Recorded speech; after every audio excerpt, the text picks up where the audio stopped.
Knicks family, what's poppin'? Is your boy.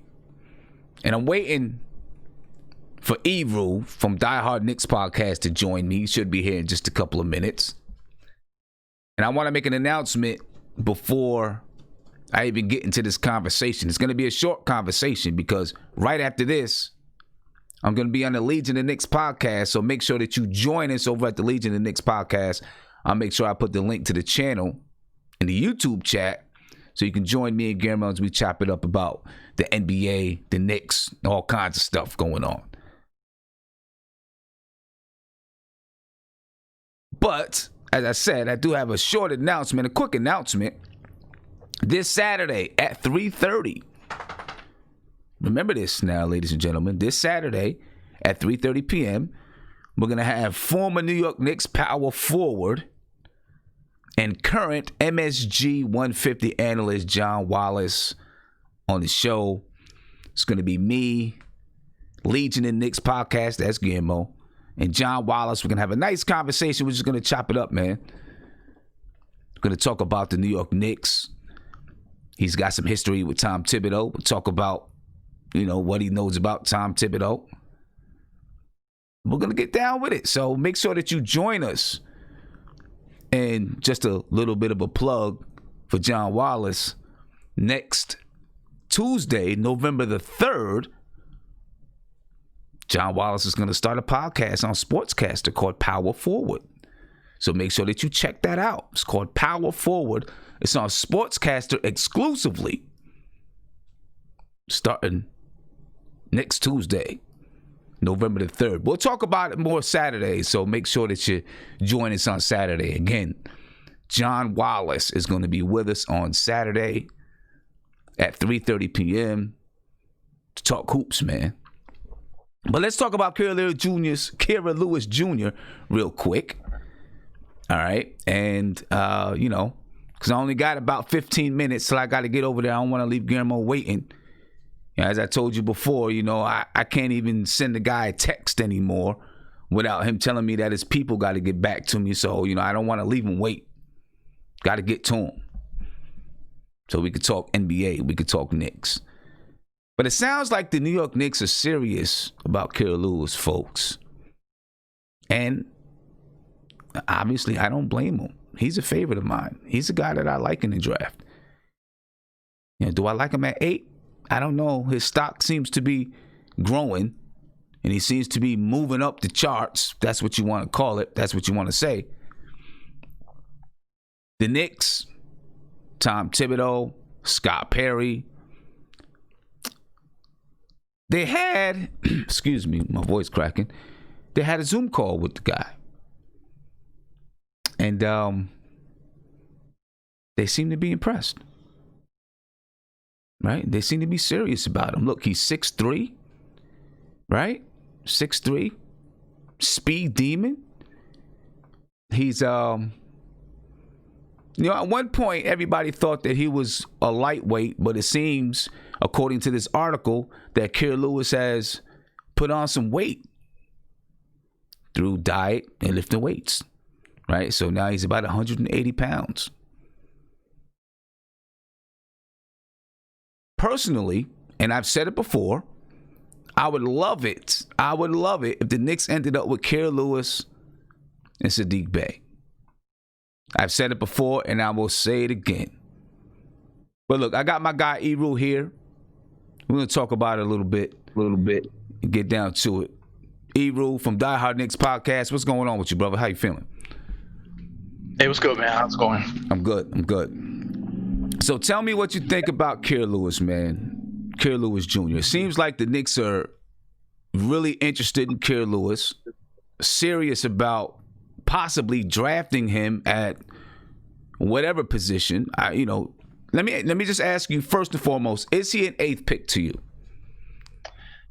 Right now, I feel like if you want to count from pick 5 all the way down to darn near like pick number 30, I feel like all these guys are basically the same player. We get at the point of the year where all these draft videos now, Kira Lewis is the first guy that was announced that he added 15 pounds of muscle. I was waiting for that to happen, So, I mean, he's a Superman of the moment. So I mean, I would be good with it because out of some of these other guys that are projected to go ahead and say like Killian Hayes and some of these guys, I kind of like Kerry Lewis a little bit better than some of those guys. Okay. All right. Here's one thing about him that I find interesting that maybe some people aren't even aware, and this was in the article. He started playing college ball at 17, turned 18.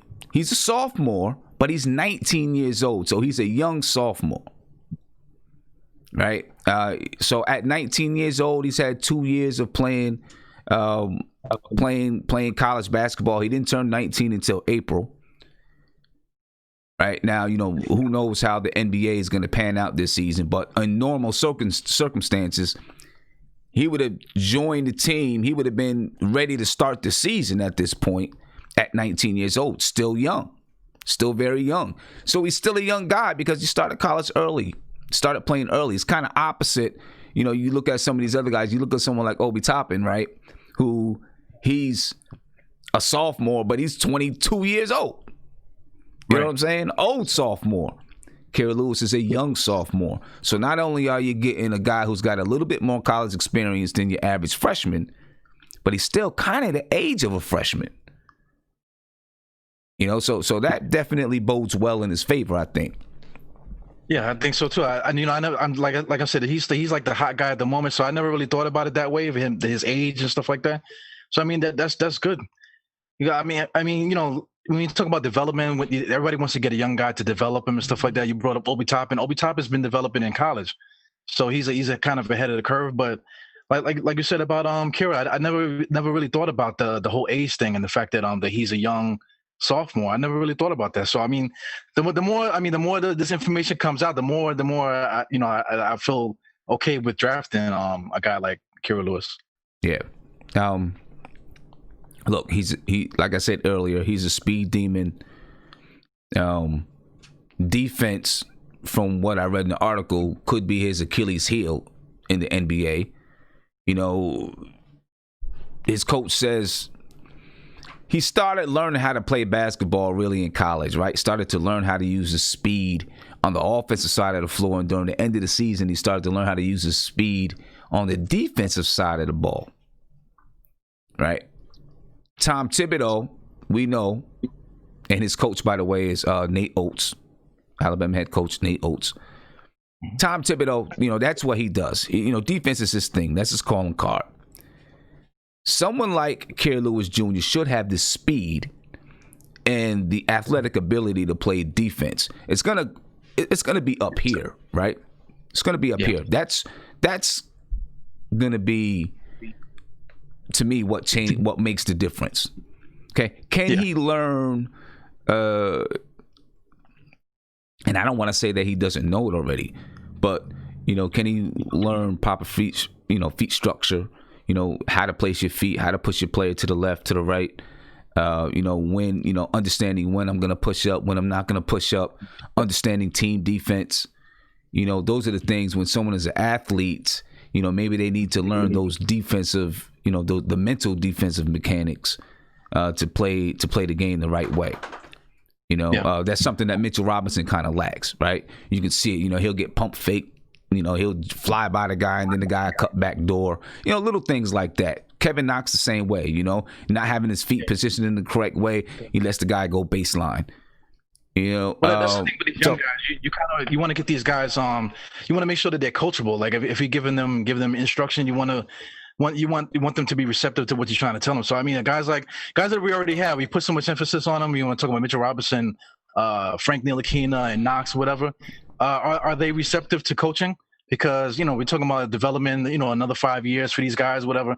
But not every player is like that. Some guys, you give them instruction, they do it. Somebody like Kerry Lewis, he already understands the like how to change his pace and stuff. So, like I said, maybe that's why they had that meeting in Miami with the Zoom call and stuff like that. So I think they're trying to figure out if Kerry Lewis is what they see. Somebody that's coachable. And I think that's something that Tom Thibodeau can instill in him. Those the defensive stuff that he was talking about. That's the key word right there, coachable. And I think that he is a guy who is coachable. It just seems to me, and I'm just saying it off of, my gut feeling, really. All right. It just seems to me, though, that he is a guy who's coachable. And that's going to be. I like how he pauses. When he comes into the lane, he'll make a pause and freeze a guy. He's not just like going full 90 miles an hour. He's actually playing with pace and making like a running back, kind of like picking his spots and getting to the hole and finishing. So I like what I see with the. Yeah. I mean, I listen. I would be excited to get a guy like Kira Lewis. He's got the speed. He's going to have to learn how to be. I don't want to always just harp on a facilitator, but at least a little bit of a facilitator, right? So he's going to have to learn how to do some of those things. But if the Knicks are going to play a speedy, up-tempo type of game, it's going to be perfect for him. Yeah. And it'll be perfect for the Knicks. And he might be the kind of guy that is going to, be the kind of pick that's like, maybe you got him at 12 or 13, but then he turns into a guy that you could have gotten at 8 or 9. So it's going to be interesting to see, do the Knicks value him that much at 8? Or do they look and say, well, we think we can trade down and get him a little bit lower while they accumulate some more assets? Yeah. You know what I'm saying? I'm good with that, but I mean, if they really like a guy, I think they should just draft him. Because when you start talking about trades, now you're talking about all these other factors that you're going to put into the equation. If you like the guy, just take him. Because I mean, I'm gonna bring up a guy, RJ Hampton. Nobody seems to like him, you know what I'm saying? But he's very similar to Kira Lewis. And you can go down the line with Maxey. All these guys are very similar. But if there's a guy that you meet him, you do due diligence and stuff like that. You find out what the guy's what's going on in the guy's head. Is he driven to want to win? Is he a basketball guy? Does he live in the gym? So does he love the game? these are things that you need to figure out. And that's going to be the deciding factor when it comes to picking somebody. So I think you should just go for whoever you like. Okay. And according to Oates, yes, he is, a student of the game. He is a guy that lives in the gym. He is a guy that loves basketball, and just wants to get better, continuously get better. You know what I mean? Sounds like he'd be a guy that Tom Thibodeau would love to coach. But of course, Oates is going to, he's going to give it all to him, right? He's going to give it all to him. He's going to talk him up as much as he can, to try to get his guy drafted. It makes sense. But it seems like the Knicks are seriously interested in him. Again, I would not mind if the Knicks ended up with Kira Lewis Jr. and Saddiq Bey. Pieces, to me, those are pieces to a puzzle. Yeah. Pieces to a puzzle. So you're more like on the side of making trades and stuff like that. You would like to trade down to get some extra pieces. I'm not sure how it would go. Do you trade down if you like him at 8? You're saying, hey, if you like him, just take him. Yeah. Right. I think the problem there is all of the outside speculation and expectations, come into play. Right, you take him at 8, all of a sudden everyone was like, oh, he's a top 10 pick. So now you got all these expectations. The same thing that happened with Frank, the same thing that's happening with Kevin Knox, right?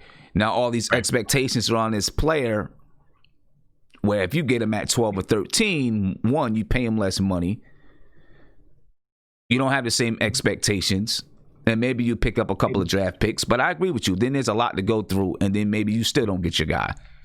Right. So it's a big crapshoot anyway. Because like I said, I can go to there's some guys that I even mentioned like Terrell Terry and Cole Anthony. People forgot about Cole Anthony, but they were talking about him early on, but they're not even talking about him at all. But these are all guys that are all similar skill levels. So like I said, if you pick Cole Anthony at 8. There's going to be backlash or whatever. But, if that's your guy, that's your guy. And then if you line them up with all these different other players, how much better is one player compared to the next? It really has to do with preference and whatever you were looking for when you're doing your research and stuff. Yeah. Hey, man, it's going to be very interesting to see what happens when it comes to the draft. There's going to be a lot of guys that you hear the Knicks talk about. Kira Lewis is one of my favorites in the draft, and I'll keep saying it. Saddiq Bey is one of my favorites in the draft. Saddiq Bey. He is one of my favorite Is that guys. your cousin or something? That's your cousin? No, he's not. He's not my cousin. He's not my cousin, but he is from, he is a local kid from, local from me. I'm in Maryland, local kid, right? So, but I think that, look, he's not fast. He doesn't have great foot speed and all that kind of stuff. He's slow as molasses. He can't jump, but he can shoot the ball. He can play defense. He's a smart player. He can play inside. He can rebound. He's strong. He's NBA ready, and I think he's ready to contribute, and he comes from a winning organization. Yeah, we talked about it before. I mentioned Tim Thomas as like a somebody to compare him to. Yeah, so he checks off a lot of boxes for me. If we get those two, I won't mind it at all. I would love it if we get those two. I'd be happy. I'd be happy with that draft. I'll be with it. Yeah, I'd be happy with that draft. So, and learning today that Kerr Lewis, is a young sophomore. He's 19, turned 19 in April. He's a young sophomore. I like it even more. I like it even more. But hey, I didn't even know that. Thank you for giving me that information, man. So now you're gonna drive me crazy now with my, my analysis and stuff now. So I gotta go through my draft board now and start trading and stuff. Right. Well, look. Let me get over here with Guillermo, man. Guys, make sure that you follow Die Hard Knicks podcast on Sportscaster. All right. Just go over there. Yeah, basically, what's the link? Yeah. Just go Google Die Hard Knicks podcast. He's gonna come up on all platforms. All right, and I'll make sure I put a link in the right here in the description to your Sportscaster and to Instagram and all of that. Okay, and I do want to remind everyone once again, this Saturday at 3:30, we're gonna have former New York Knicks forward John Wallace on the show. All right, it's gonna be me and Guillermo, me and Legion of Knicks podcast. We're gonna be talking to John Wallace.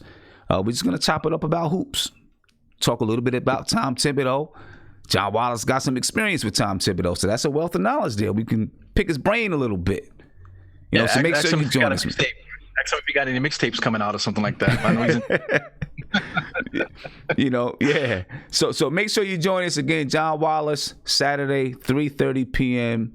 It's gonna be me and Guillermo, me and Legion of Knicks podcast. We're just gonna be talking hoops with him.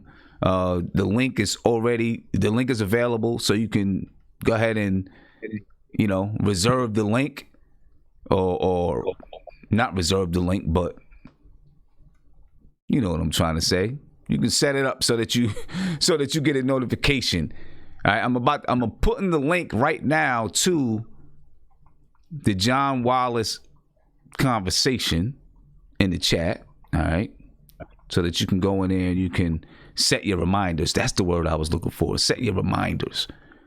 All right, so what I'm putting in there now is the link to John Wallace, and I'm about to put the link to the video chat with me and Guillermo. That's right about now.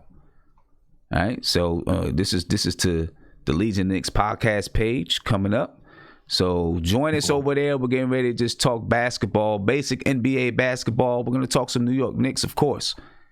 All right, so get on over there right now. I should be in there in about 2 or 3 minutes.